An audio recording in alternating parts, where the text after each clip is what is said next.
दक्षिण सोलापूर तालुक्यातील औज येथील सिराज शेख यांच्या घराला आज सकाळी 8:30 वाजता अचानक शॉर्ट सर्किटमुळे आग लागली आहे। या आगीमुळे घरातील संसारोपयोगी साहित्य जळून खाक झाले आहे। लाखोंचे नुकसान झाले आहे। सिराज शेख हा गावातील एक गरीब कुटुंब असून त्यांचा गावातील दूध गोळा करण्याचा व्यवसाय आहे। शॉर्ट सर्किटमुळे लागलेल्या आगीत त्यांचे लाखोंचे नुकसान झाले आहे। सध्या सिराज शेख यांचा संसार उघड्यावर असून त्यांना मदतीची गरज आहे। याचा आढावा घेतला आहे लोकप्रधान न्यूज चॅनलचे पत्रकार नारायण घंटे यांनी।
सैनिक बाबूलाल शेख तरी ही जाळपोळ करंट शॉर्ट सर्किटने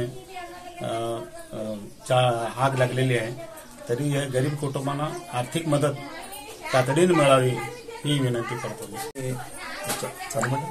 मी सरपंच मल्लिकार्जुन बापू करके औज मंद्रुप याद्वारे आज आपल्या गावामध्ये सिराज शेख यांचं घरात अचानकच सकाळी 8:30 वाजता शॉर्ट सर्किटमुळे अतोनात पूर्ण 100% म्हणावं तसं जाळून राख झालेलं आहे।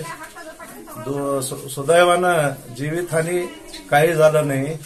ते त्यांचं दैवी शक्ती आहे म्हणून समजतो आणि शासन दरबारी मी एवढंच मागणी करतो, ते मोलमजुरी करून खाणारे कुटुंब आहेत, गरीब कुटुंब आहेत, त्यांचं शेती वगैरे काही नाही, त्यांना शासनाकडून भरपूर मदत मिळावी एवढा मी अपेक्षा करतो। मी मोलमजूर करून खाणारा एक गावचा प्रतिष्ठित नागरिक आहे। तरी पण माझ्या घराला आग लागलेला आहे।